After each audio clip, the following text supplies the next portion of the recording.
Welcome back, everybody. Very excited. Episode 14, Coffee with Cardi. Montaner Fresilli, come on down and welcome to Coffee with Cardi. Thank you for having me. A real pleasure to have the mayor of South Kingstown. I'm sorry. I know. I knew it. I knew I was going to mess it up. You actually were the first person, because I obviously am from New York, but when I went up to Rhode Island for the first time, you have Kingston, you have North Kingstown. You just explain it to people. All right. I'm gonna butcher it. So you got South Kingstown, North Kingstown, Narragansett. That's like the three main areas around URI. Okay. Then you got out west. No one really goes out there. So we got in South Kingstown, we got Kingston, which is where the URI campus is. Yes. And then you have Peacedale, Wakefield, Matunic, East Matunic. You have Jerusalem, Green Hill, Uskapog, a couple other areas too. So that's what you make up of South Kingstown, Okay. All the main areas. Then you go over to Narragansett. You have the pier, which is like Narragansett Beach and the seawall. Yep. You have the south end and Point Judith, which is like eastward. Our eastward look is kind of is the south end, Scarborough Hills, eastward look. And then as you work down, you get to Point Judith. If you go west from there towards Galilee, where the Block Island Ferry leads out of, and then you have the north end, which is Metatuxet and Bonnet Shores, and then now River. So the sad thing is, half of those things that you listed, I have no idea, and I've probably driven through them. I mean, I was there for 4 years, so I've probably driven through them a lot. Peacedale's a popular unknown one, right? Because you drive through Wakefield, but you don't realize that you have to go through Peacedale too at the same time. Exactly. So a lot of kids that I know, or when I was in high school, I would cross through all the URI traffic from Narragansett. So all the kids trying to get to their 8 a.m.s, I would see them, and they would drive directly through Wakefield and then directly through Peacedale, or past Peacedale School, I should say. And, like, that's, like, the heart of Peacedale. Yeah. Like, Peacedale is, I don't know, like, a couple blocks kind of together, and, like, it's just smack dab in the middle. Mm-hmm. So obviously, if you can't tell already, Montaner is from the state of Rhode Island. He became one of my go-to people. If I needed to know anything about Rhode Island, it would be either him or Mr. Stone Freeman. I would contact the two. Stone Freeman's up north, man. Yeah, this is your territory. My territory. You can have Kent County. When you come down to the South County and the Washington County, it's Montaner's land. It's mine. So, Montaner, I forgot to introduce you. Of course, he's always representing the Rebels football, and currently a URI Ram. Correct. So I guess we'll start there. What was it like? I mean, because you grew up, how close did you live to the URI campus? Through a stone's throw. I mean, driving there, if I were to drive there right now, probably 3 to 4 minutes. Wow. So if I drive there at, last summer I lived at home and I started going to school and take summer classes and workouts. I mean, I could make it there in 3.5 minutes driving from my house to campus. So pretty close. So what was it like, I guess, being able to go and play at the university that's 3-4 minutes away from you, something that grew up in your backyard your whole life? Oh man, it's an interesting feeling. And one of my favorite parts about being a University of Rhode Island student and a University of Rhode Island student athlete is that I get to do all of this in the same town that I grew up in. And it kind of, to me, it closes my chapter on almost like my childhood. I would think, I started off, I was born in Providence and then moved down here in 2002. So I was 1 year old. And from there, that's kind of where my story really starts to evolve. And a lot happened, and got me to the level of becoming a Division I athlete. And when it came down to picking, the school that's right for me, URI had, all the ingredients to make the perfect concoction. Close to home, get to play Division I football in my hometown, get to go to, what I say, a amazing, state institution. I don't care what state school you want to compare it to. I believe that it is, in a top tier school. especially with the Harrington School and everything that they're doing and investing money to make sure that the campus is, second to none. Yeah. And, really excited to be a sophomore there. I'll tell you that much. Yeah, I know. I first met you, Monty. I think you were still in high school, and you were like, I'm a senior in high school, and I was like, you are huge. So you are maybe before that. I was like a junior in high school. Yeah, because you're 3 years younger than me. So yeah. I've known you for a little bit, and I remember, you sort of were sharing with me and Stone about, when you were making this process, and you were like, and at the end of the day, you were like, I just wanted to play for Rhode Island. And I mean, it's special to see like stories like you, like, you grew up, like you said, and to be able to play there is incredible. So, I mean, I have to imagine for you, when you do have the Rhode Island across your chest on the gridiron, it's a special feeling. It means something, a little bit more. It's a little bit, more special. And I feel like I have, a job to do, or, I have to pay, homage to all the, Rhode Island all the former Rhode Island student athletes that, I know. Mm-hmm. I mean, I could throw, hundreds of names off the top of my head, purely just from living here for the past, 19 years and being able to experience what it's like to be a fan of the University of Rhode Island for, 18 years until I became a student athlete at the University of Rhode Island. And then, I was on the other side of the spectrum, and mm-hmm. I was the one that was creating the action on the field. And I was the one that was, people were coming to see compared to me going to see them. And, I just think that it's something a little bit more compared to, other players at different schools. And to have Rhode Island on my chest every Saturday it's a special feeling, knowing that. Mm-hmm. We mentioned, don't worry about it. So we mentioned that you obviously are a student athlete, and you wrote a great piece in the Independent that was published. I read that. Good work with that. Yeah. About how this has just sort of really thrown student athletes like yourself off, and really, like you said, you were supposed to be in, spring practices, getting up early, going to meetings, and all that.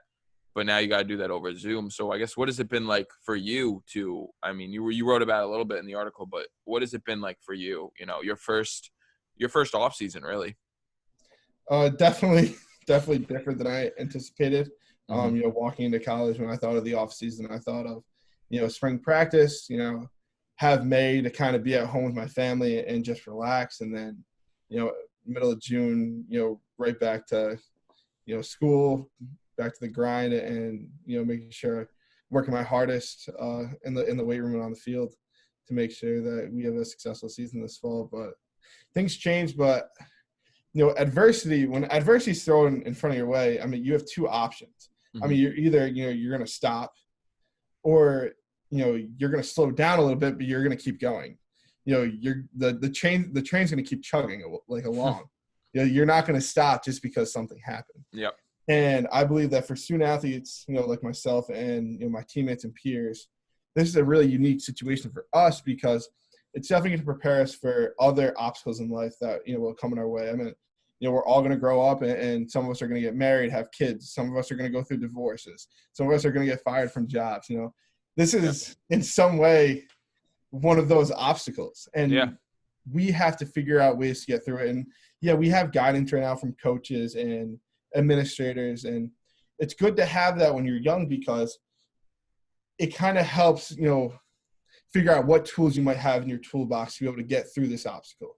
You never want to go around or below an obstacle. You want to go right through it, because that means that you have successfully defeated the opponent, which in this case is COVID-19. And I think that this is definitely provided Rhode Island football players, I can only speak for, a very unique opportunity for us to be able to go home, learn virtually, meet virtually, and work out on our own. And it's not ideal, but it's the best that we can do right now. So you can either sit back and not accept it, or you can just go attack it.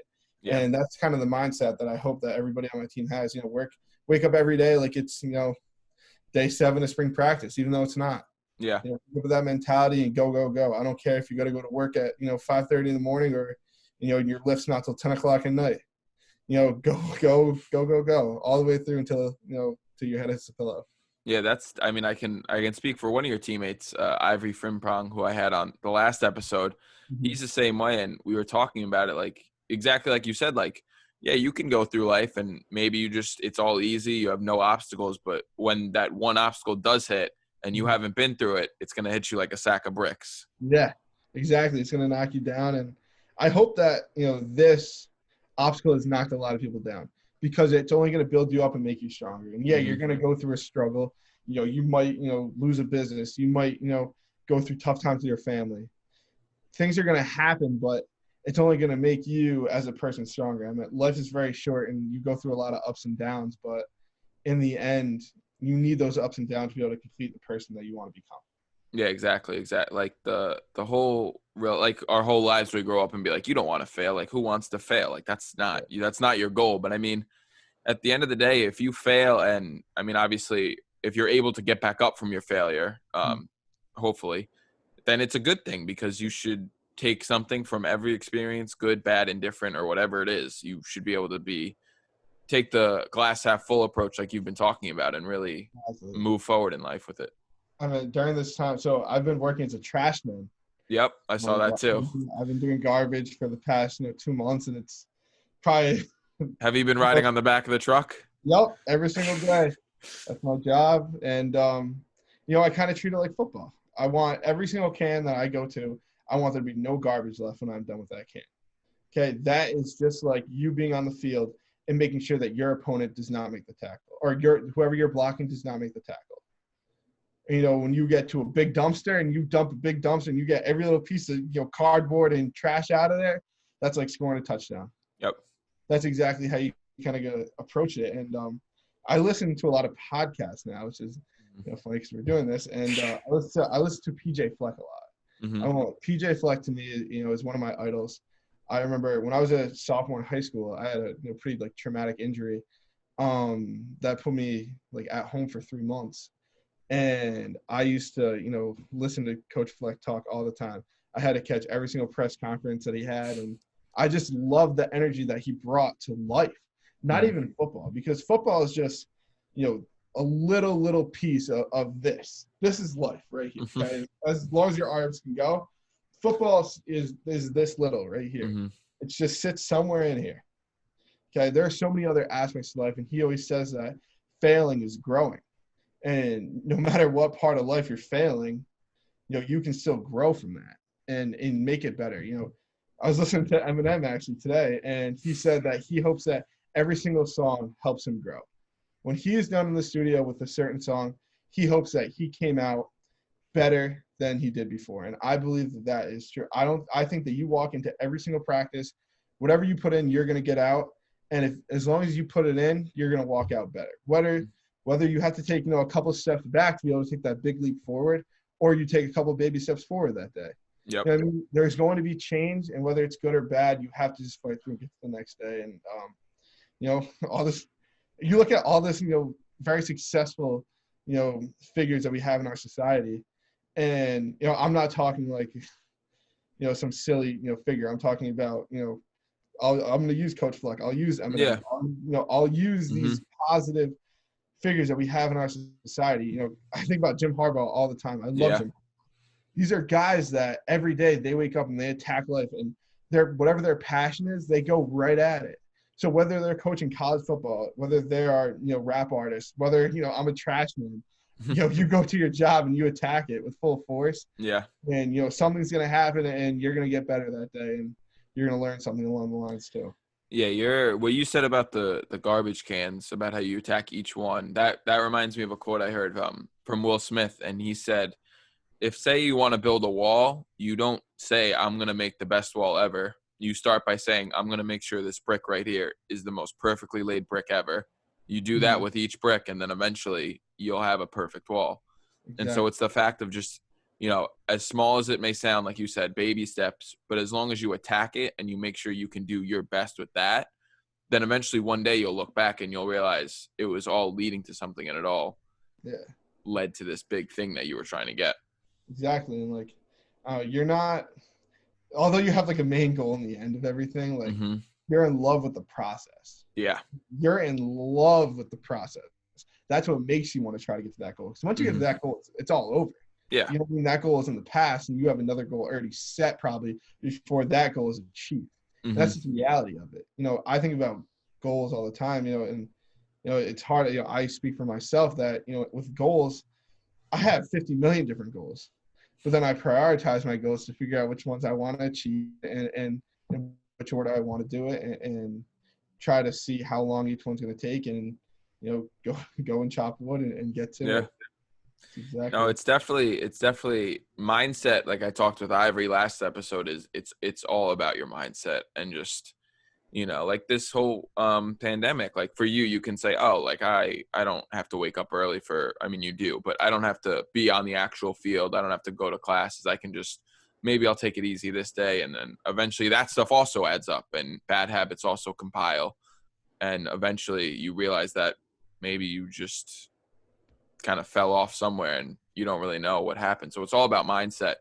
And especially the fact that you told me, or like you were just saying about how the process is very, because you can get to your goal and somebody can just hand you the goal. And there's two different, if you work through the process, you work through the journey, that goal is going to become so much better and so much more fulfilling for you, I guess, than just lucking into it and being someone just clearly handing you, I guess, a ticket to the NFL to play or something. Whatever your goal may be, the process it makes the destination, right? Exactly.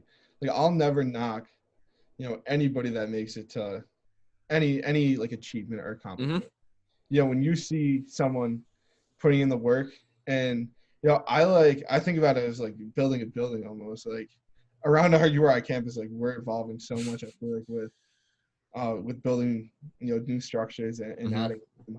Like, you might see a structure in September that's just getting started, and you look at that every single day when you walk to class, and by the end of the year it's finished. Yep. That's like a player starting off with, all right, this season I'm going to get 10 sacks, and then it's kind of just looking at him work through the off season, through the regular season, you know, through the playoffs, and, you know, when the next off season comes and you look back at it, you know, you can see that player build up and see how successful he was and how he was able to get 10 sacks.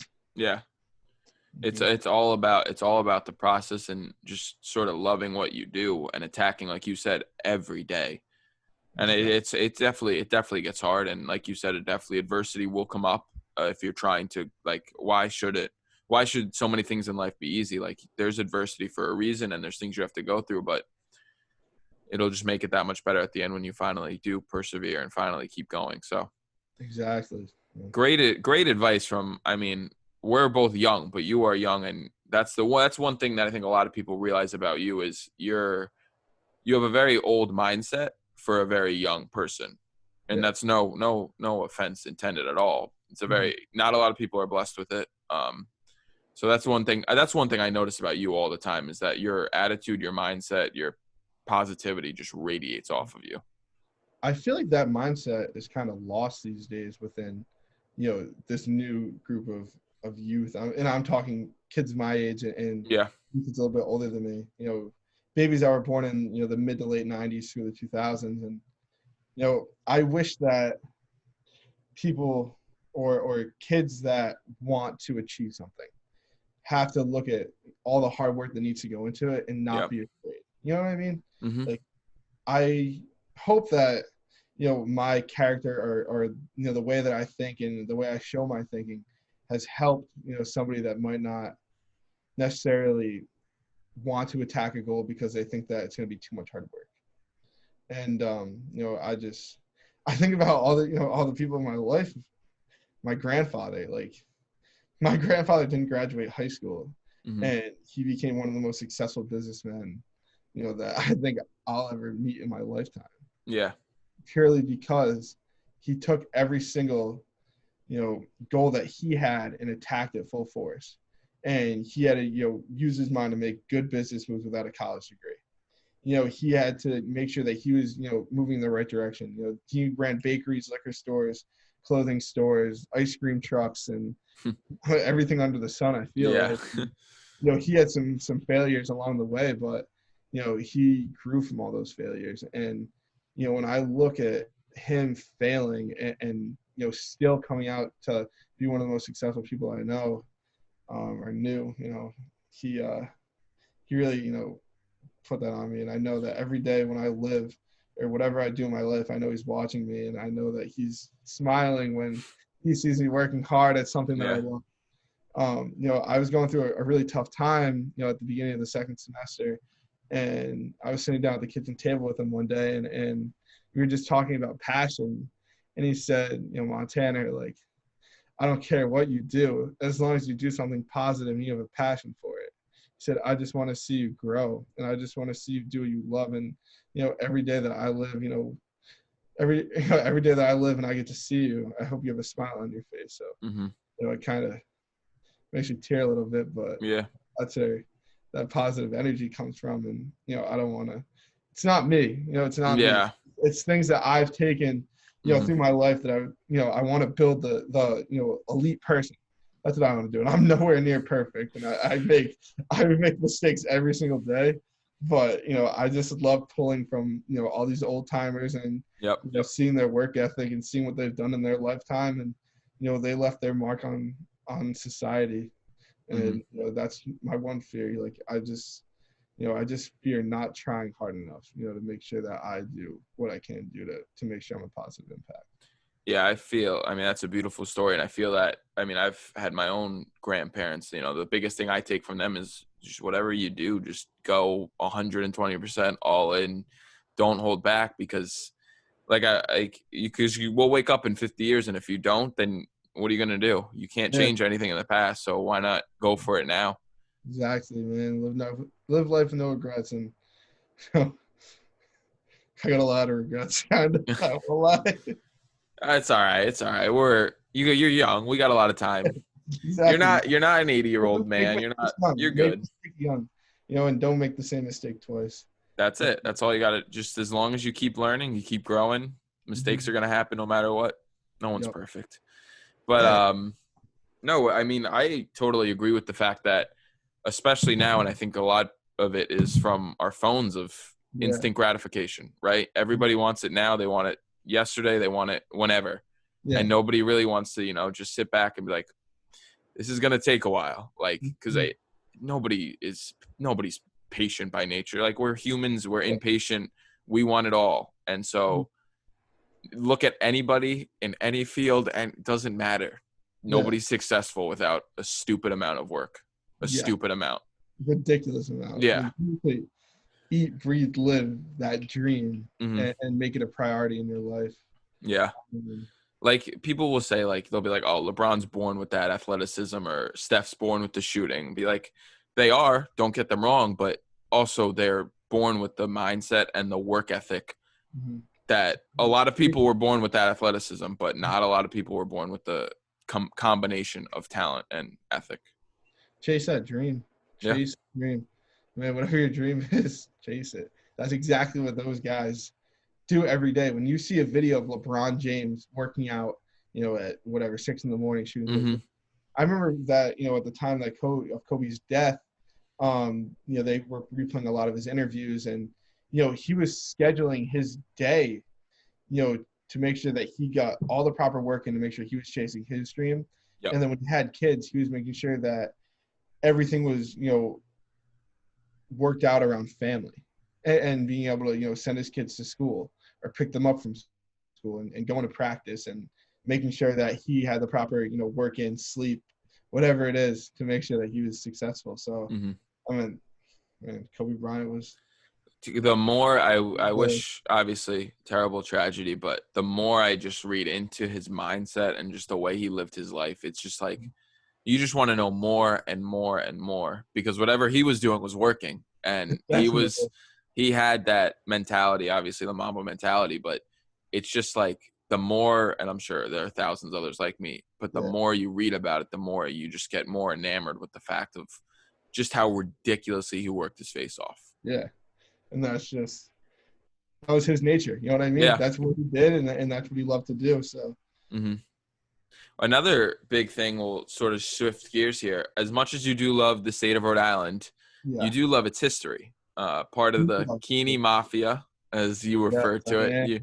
It's a 2-member mafia, you and Stone Freeman. So, hey. But, no, I mean, what, I guess, because I know you and Stone gets very excited, and the only person that I've seen get as excited was you whenever you may have seen a new, something from the 40s or whatever Keeney related. So where did that sort of come from? Just the fascination with the history of Frank Keeney and the University of Rhode Island.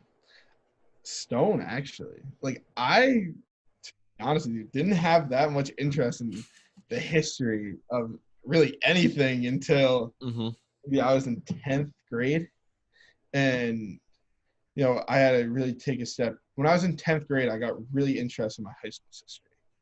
I wanted to learn everything about my high school that's ever happened. I wanted to hear every single story of everything. And that's clearly, impossible. Yeah. Because, hundreds of thousands of students have walked in my high school, and, you can only talk to so many and hear the stories of the ones that are there right now. That's who's working there. That's who you have access to. But, I used to fiend for a story every day from every teacher. I wanted to hear all the history. I don't care if they're just telling me a story about how the students used to park in the front lot instead of the back. Yeah. Like, that to me it was cool. I just enjoyed hearing that stuff, and it was fascinating just to see how things have changed. And I guess I'm not really fascinated on the history so much. Yeah. I'm fascinated on the evolution. There you go. How things have changed. What has happened from then to now. Yeah. What has led from, then to now. Why are things like this compared to that? And I used to, my principal in high school, Rob Mezzanotti, I used to drive him berserk. I used to want to know everything about why he was doing certain stuff, every single rule, policy, every single grading policy change.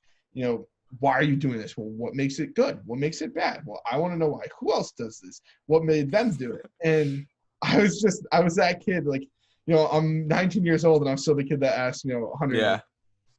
Just because I want to know. Yeah, that's one thing. Another thing I think is lost is the fact that, like, when you ask questions, that's a great thing. Like, the fact that you have such a curious mind is such a valuable asset, because the more you learn about maybe something from SK, maybe it may never apply, but then yet again, that one day you may need that information or something, or maybe your questions help you get to you never know what it could be used for. But no, I'm with you in that boat of just, like, I'll annoy somebody to no end just asking questions. And like the best part is hearing a story about, how something used to be.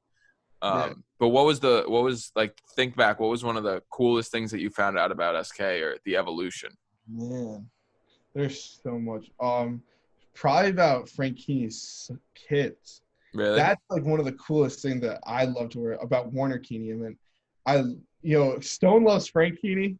I love Warner Keeney. I love Warner Keeney. And then, I have a teacher at my school. His name's Mr. Carey, and Dave Carey, and he teaches CAD. It's like computer application drawing. And he had Coach Keeney as a gym teacher. Wow. So every day I wanted to ask him a Keeney story. I would go down to his room. I would leave class, okay? I would leave class. I don't, like, no matter what class it was. I don't care if it was honors chemistry or Rhode Island. Like, I left class to walk down to this man's room while he was teaching, and I would pull him aside and ask him to tell me a Coach Keeney story. So one of my favorite stories is that, before Narragansett was really established, all the kids from Narragansett came to South Kingstown. And Coach Keeney was, coached football, basketball, and baseball. And he had there were a couple of Narragansett kids on the basketball team. And every time a kid from Narragansett did something good, he would say, "Not too bad for a kid, boy." And then, as he got older, he would, he started using like a walking stick. He would always walk around with a fungo bat, like no matter what. It didn't even matter the sport. Like, he always had the fungo bat with him. And when he was teaching gym class out in the field, like, he just walked around with this fungo bat. And,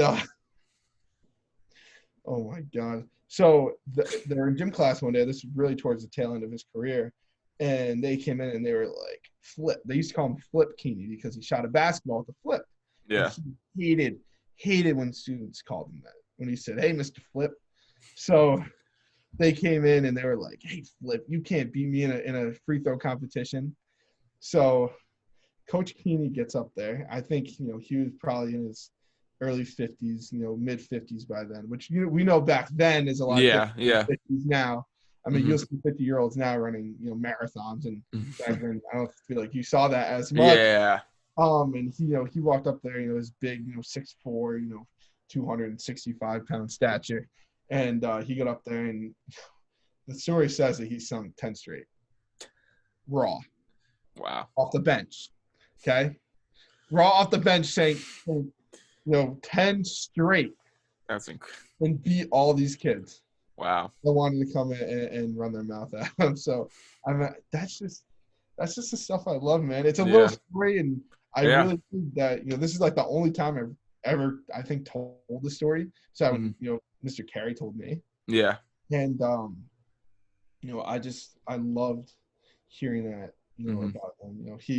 They're playing at Westwark one time in baseball, and this guy, Mr. Hodge, he's actually still living. He's a great guy. He was a rookie teacher at South Kingstown, and Coach Keeney was old in his career.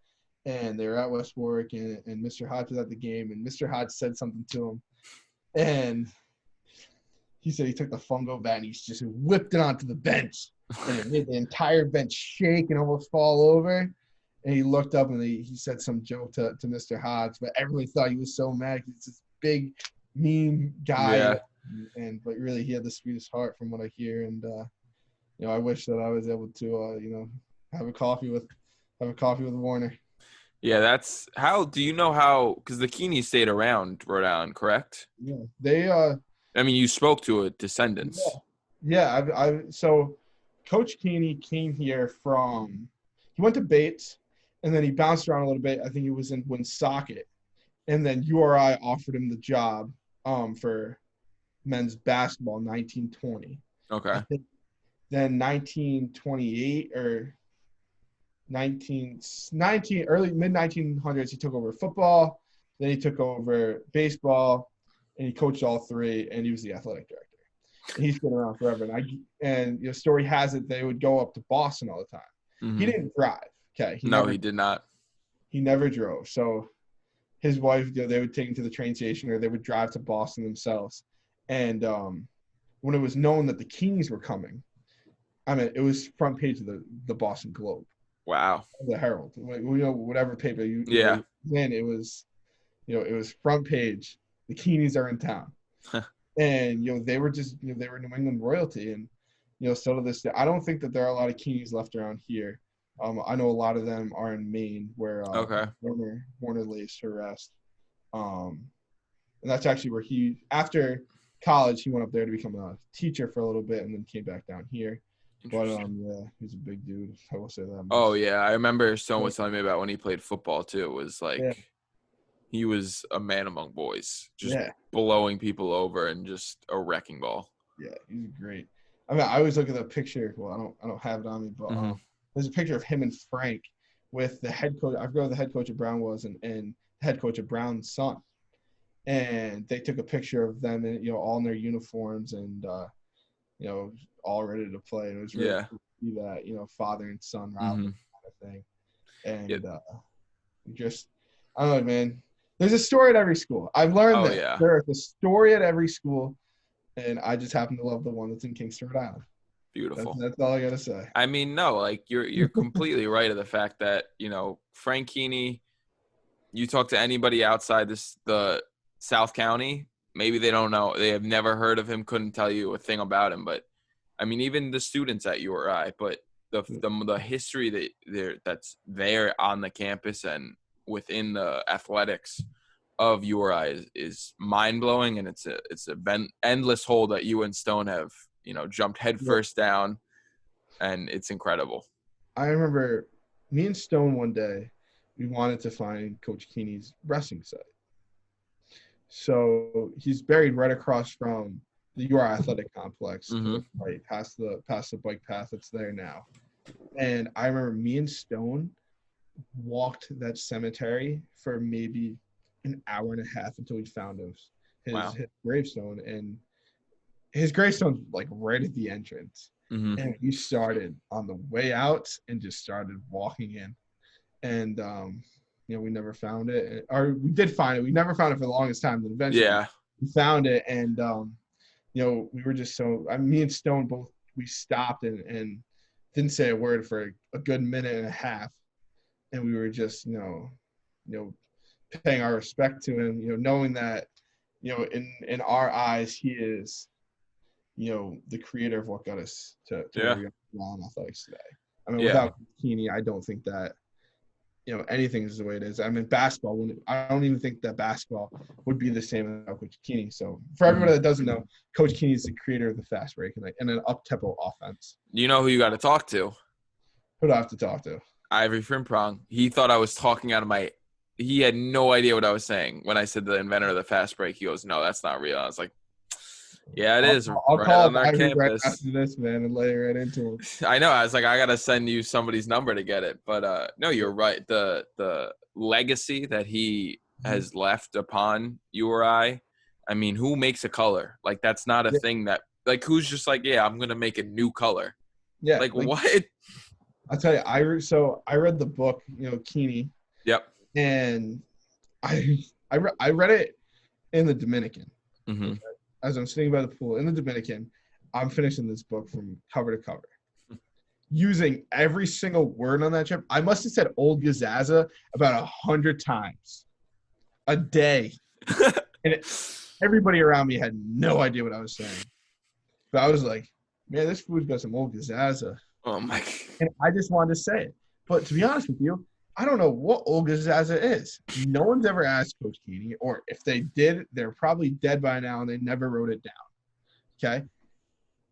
Do I have Old Gazaza? Do you have Old Gazaza? We might have Old Gazaza in our own way. I mean, I might bring that spark to something over here, and you bring it to something over there. Where Coach Keeney's looking at it from both angles, he's like, man, he's got it for this, and this kid's got it for that.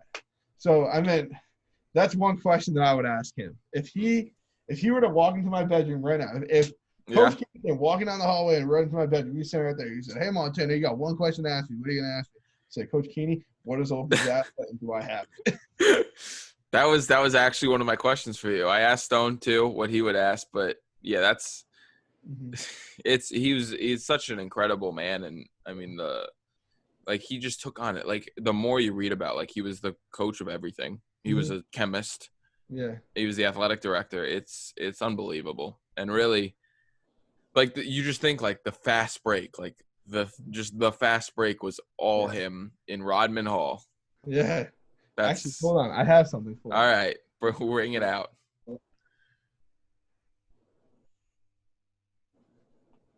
So, this guy commented on a Facebook picture that I put up like months ago. Okay. Yeah. I'm like, now this is last spring. Okay. Okay. And this guy, his name's Greg Wright, I believe, Gregory Wright. I believe he's from the legacy of Ted Wright, and there was a Wright family in South County. Okay. And they did they were everywhere. So I believe I need to talk to him. I'm probably gonna send him a message or call him to see where his lifeline is. But Coach Keeney, he wrote this to, I believe, who was the new principal of South Kingstown High School. Okay. And it says, Frank W. Keeney, Coach URI. And in quotation marks, it says, good luck. And how about that? He came and he came and just dropped it off at the school one day. Wow. And I got a call down to the office, and they're like, someone dropped off a baseball for you. I was like, who's dropping off a baseball for me? Like, I didn't get the message until later after I got the ball. Yeah. And the other guy came in, and he was just like, hey, someone gave you a baseball. So I was like, all right, I'll take the baseball. Like, I'm put it in the gym. Like, I don't need a regular baseball. And then I grabbed it and I looked at it, and I was like, oh my God, like, signed by Coach Keeney. Wow. So that's something that's incredible. I hope to be in the man cave one day. Yeah, that's definitely a special thing to have. Yeah. And I mean, that's all we can do is just pass on the legacy, just keep, not pushing it on anyone, but just, keep his memory alive.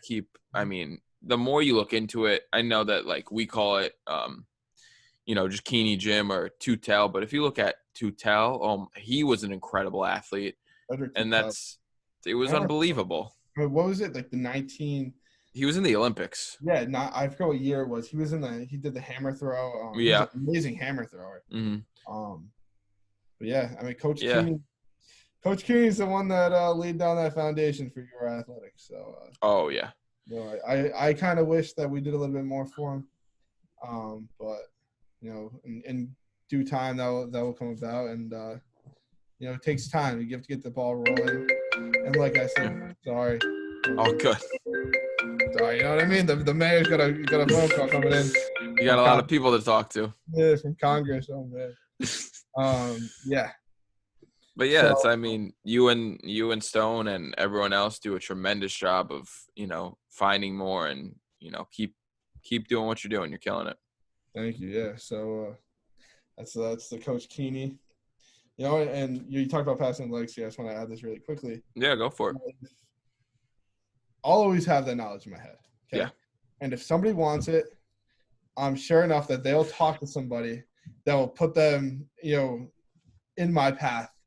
Eventually we will cross paths. And if they want the information, I'll give it to them. And if they don't, that's fine too, because everybody has their own interests. And if you're not interested, that's okay. Like I would never force somebody to do something. Yeah. Yeah. So yeah. If you have any questions about any Frank Keeney, any Warner Keeney, any South County, Rhode Island history. There you go. You know how to go to. I'll try to find the best answer. I'll either have the right answer for you, I'll either find an answer, or I'll give you an answer that's probably not true, but I'll say it so well. You'll say something. You'll believe it. All right. Speaking of, it's a beautiful transition into the fast break.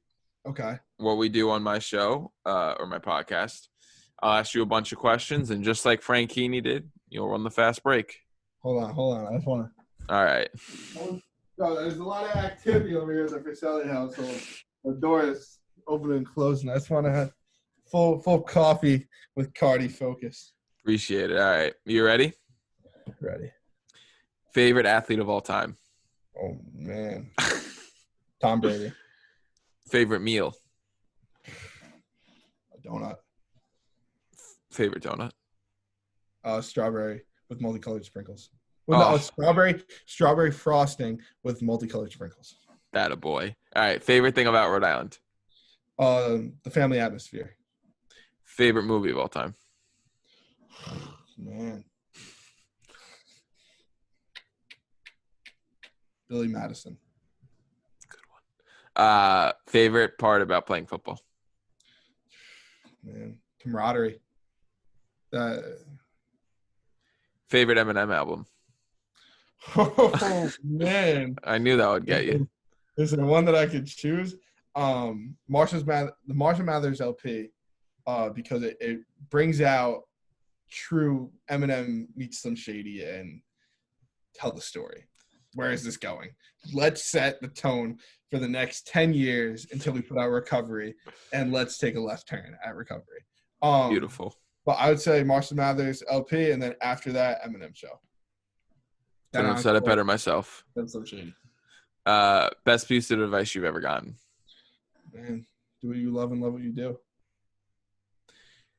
Favorite uniform combo from the last, for you or I? You guys got nice, beautiful new unis. We did. I like the navy blue tops with the camo bottoms. Those were fire. I love those. The the Merrimack game, I think. Yeah. That was really nice, and I like the Stony Brook combination, the navy on navy. That was a good one too. Coach Fleming called that like the mean look. That's like the business look. So yeah, basic and go to work. My favorite part about it is the piping on it. Yeah, piping makes that jersey. Favorite game you've ever been a part of? Oh man.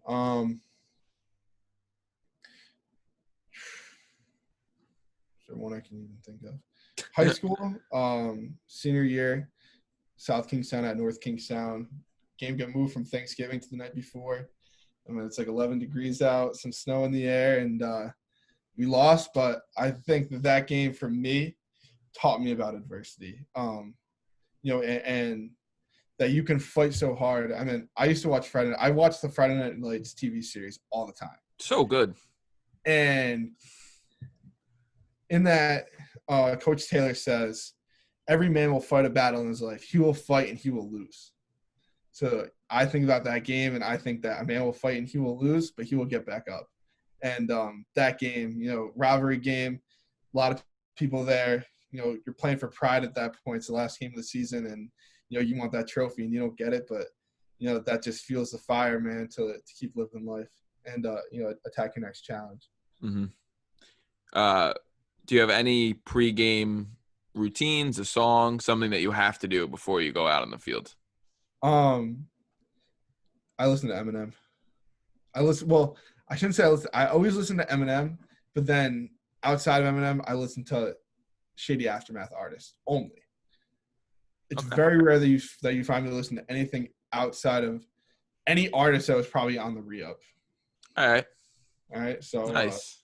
Or a lot of G Unit too, and then into the high school G Unit for every game. Do you have a secret talent or something that you're secretly good at? Can't say it's a secret. All right. What's a hidden talent that not a lot of people know, but people know? Probably my eating skills. I can take down. You're an offensive lineman. Of course you can. A lot of food. I mean, but nobody knows. Like, all right. So I went to dinner the other night. I ate 13 pieces of pizza out of this pie. Maggie ate 3. Okay, and that was just like me eating it. Probably my eating skills. That's a talent. Yeah, it is. That's a talent. I want you to sit down and try to scuff. I could not eat 13 pieces of pizza. There you go. All right, final question for the fast break. Okay. Favorite thing about swimming? Oh, man. For those of you who don't know, Montaner Fresilli is a multi-sport athlete and was on the SK swim team. Correct. His senior year. One of my favorite parts about it is that it's you versus you. Here comes my mom. Mom, you want to be on the podcast? My mom doesn't want to be on the podcast. Sorry, Mom. I love you. Yeah. Oh, I don't know what I want to eat for dinner. There you go. My secret talent of eating. Mom's coming and asking me. I'll be down in a little bit. No. Love you. That's my mom, Eileen. One of my biggest supporters and biggest critics in my life. Can you repeat the question? Swimming. You were talking about you versus you. Okay. Sorry. Sure. No, good. It's you versus you. At the end of the day, there's no one that's stopping you to get to the other end of the pool except for you and your ability to be able to get there and your will. So I like that, and it was different. I never jumped in a pool to swim competitively a day in my life. The only times I was jumping into pools was to do a cannonball, or front flip.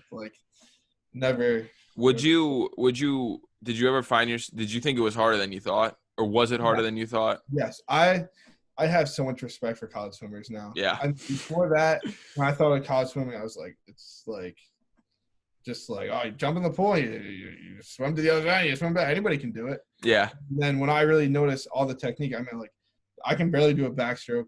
I cannot do a butterfly. Just save my life. That's impossible. It's so hard. I mean, I would see the kids on my team do the butterfly, and it was like, whoa, yeah, they can actually do it and get to the pool.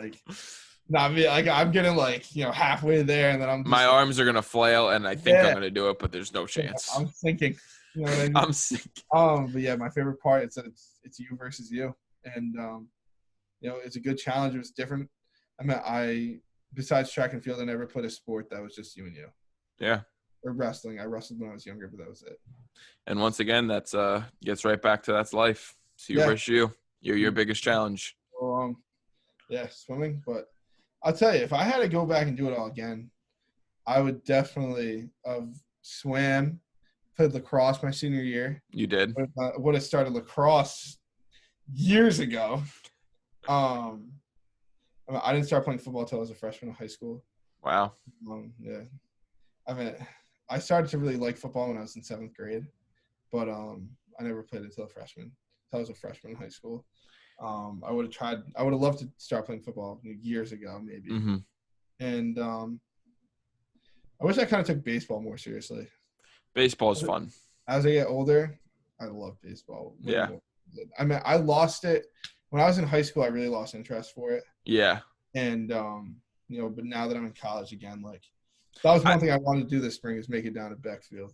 I could definitely see you though in like 5 years playing in like an adult baseball league and just we could have had you on the softball team. Yes. So baseball, man, baseball is amazing. Oh yeah.